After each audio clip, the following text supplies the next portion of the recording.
What would you say to a couple or to someone who feels like inside of their marriage, their husband is so involved in ministry and that the wife is not? Or the wife who feels like she's super involved in ministry and she would want her husband to be as involved as she is.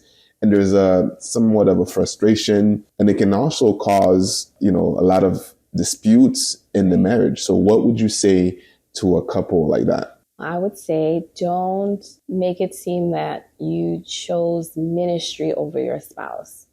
So it's not at every church meeting you have to attend. It's not every church service that you have to attend to. There are some times where, you can say tonight, I'm not going to go. I'm going to spend time with my husband. Maybe you had something planned, and because I was already ready to go out to service, that I said no to you and you kind of felt down about it. So it's not every meeting that we have to say yes to. So I would say that, and try to balance it out. Balancing meaning you can still serve. There are times you can still serve, and there are times that you won't be serving. You'll be serving your husband in a sense, right? And so in a different type of service, right? In a different type of way, you're still serving, right? But you're serving the man of God, and then you're also serving God's people. Right. So just creating a healthy balance, and also helping your husband to understand also that you enjoy serving, and maybe that this will invite him to serve along with you, where you're not pressuring him so much or putting it over his head. Like, you need to go to church. I'm always going to church and you're not going. Where's your relationship with God? You told me you believe in God, but I don't see you going to service and this and this and that. Yeah. And you could just go ahead.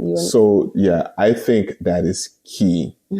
No, and I'm speaking as a husband, as a man, no husband wants a wife who is always nagging him about what he is not doing spiritually. And so there has to be a level of compassion and understanding where, even though you desire him to be more involved, even though you desire her to be more involved, a lot of times it's a spiritual battle. Yes. And it's not a battle to fight with your lips. Yeah. It's a battle to fight with your knees. I think both parties need to understand each other's perspective and be in a position to support each other. If it's the wife who is more involved than the husband, I think it's okay for the wife to take some time off from time to time and make sure that he knows that he is still priority. Yes. No man wants to feel like he is competing with the church. Yes. And I think that's a big thing with men nowadays. We don't want to feel like, okay, I'm competing with the church or what's happening in ministry. Yeah. And I think by the way that we behave, we may not say that verbally, but if we're constantly at the church, we're constantly ministering, and it comes to a point where what he says has no more value. It's more what ministry is saying has more value than what he says. That right there will cause a lot of tension. So I think if it's a situation where the wife is more involved than the husband, the wife has to be very wise in making him feel like he is still priority. Yes. Because he should be.